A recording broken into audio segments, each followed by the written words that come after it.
All right, let's take a look at Coinbase shares right now ahead of the close. You can see shares up just over 1%, with the crypto-focused company agreeing to pay a $50 million fine to the New York State Department of Financial Services. Financial regulators issued the fine on claims Coinbase allowed customers to open accounts without conducting sufficient background checks and therefore violated anti-money laundering laws. Our David Hollerith has been following the story.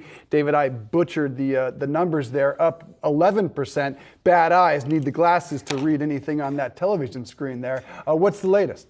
Hey, well, yeah, I mean, I wear contacts, so... Same. Saves us. Yeah, in addition to the $50 million fine that they have to pay, it's also they have to put in about $50 million more for the next 2 years towards their compliance department.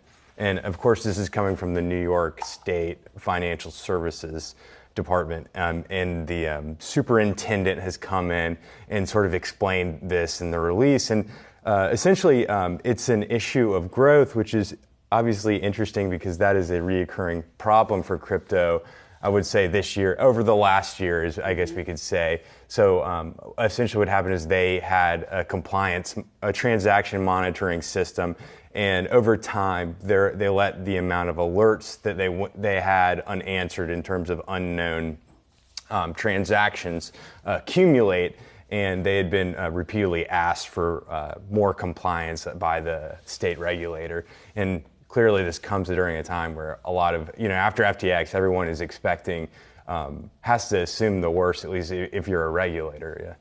And certainly, everybody wanted the next shoe to drop. Yeah, they do. Yeah, and I think there's just a lot of concern just in general what this means for crypto going forward and what the crypto space even looks like over the next 12 months. But David, you mentioned FTX. Let's talk about the latest developments that we're just getting today, because there certainly has been this fight over shares of Robinhood tied to SBF at FTX. What can you tell us?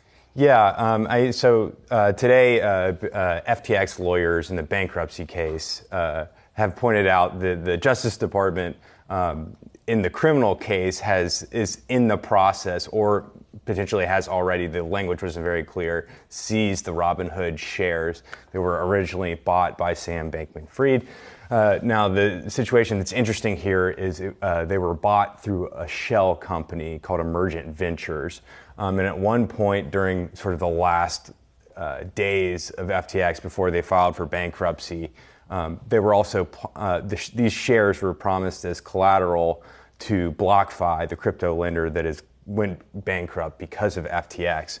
So there's a bit of a change up between the creditors, BlockFi being one of the largest, who are trying to get their hands on these shares. Now, they're worth about $460 million now.